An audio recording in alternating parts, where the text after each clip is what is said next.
We know from history that war is a test of will and it's a test of logistics. Clearly, the Ukrainian people and Ukrainian soldiers have superior will over the Russian soldiers and the Russian people. That's nobody doubts that. We see it every day. The challenge is in logistics and on having the things necessary to help Ukraine win. There's no doubt that Ukraine is going to win this war, and they're eventually going to recover all of their territory, to include Crimea. Speed with which that happens, though, I think really depends on the United States and the logistical support, not just weapons and certain capabilities, but also all the other stuff, frankly, that Spirit of America helps to provide. All the kind of things that don't get headlines, but they help keep soldiers alive. The administration, the United States has done a very good job, I think, over the past year, helping keep the 50 plus nations that are supporting Ukraine, keeping us on track, keeping us together. Where we have stopped short is that the administration, the president, has not yet been willing to say we want Ukraine to win. They say everything else, and it's incredible the amount of aid that the United States and the UK and 50 other nations are providing. But what's missing is we don't have that commitment to win yet. And so I think that's the result is some of the aid that's needed, particularly long-range precision weapons, have not yet been delivered, or the delivery is incremental, which, by the way, makes it even more important. The aid that Spirit of America and other organizations provide gets there in time to be used. Now, if the United States were to say, we want Ukraine to win, that's our strategic objective, this thing would be over this year. Russian forces, I think, are very fragile. Their logistics system was never designed to do what it's having to do now. Obviously, they have suffered enormous losses. After 9 years, they still have not achieved air superiority, the Russians. So all of their weaknesses have been exposed by the incredible women and men of Ukraine's armed forces. But this is still a very bloody and tough fight. My assessment is that Crimea is the decisive terrain of this war, that Ukraine will never be safe or secure as long as Russia occupies the Crimean Peninsula. If you look at a map, Crimea with Russian troops on it is like a dagger that's pointed at the belly of Ukraine from an economic standpoint to rebuild Ukraine after this war.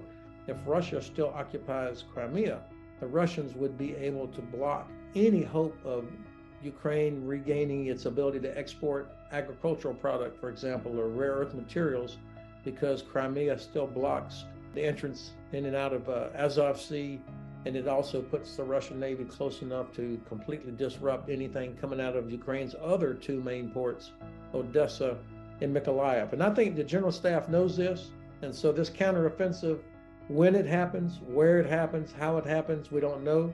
But I think it will be intended to begin the isolation of the Crimean Peninsula, and so that then our Ukrainian troops could bring up more long-range precision weapons, such as the HIMARS that the United States has already provided, and others that could begin to range the targets or the Russian bases that are on Crimea, such as the Navy base at Sevastopol, air base at Saki, big logistics hub at Zhankoy, places like this, with the purpose being to make Crimea untenable for Russian forces. Then I think the Ukrainian General Staff will set the conditions to go ahead and enter the peninsula, clear it, secure it, and then it will finally be time to drop that big bridge that currently blocks access in and out of Azov Sea. So to sort of recap that, Ukraine is absolutely going to win.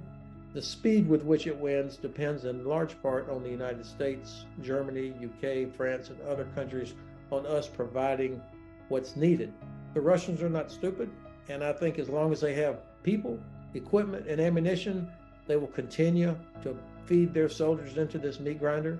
So this is still going to be a tough fight for many, many months. How long this goes on, though, frankly, depends on us. That's why I'm optimistic, because of the will of Ukrainian soldiers and because of the potential of the logistics and the capability of the United States, still the arsenal of democracy. That's what can make the difference. First of all, President Zelensky has made it clear that for Ukraine, victory is recovering all of its sovereign territory. That obviously would include Crimea, and the illegally occupied oblasts of Donetsk and Luhansk, and the rest of Kherson and Zaporizhia.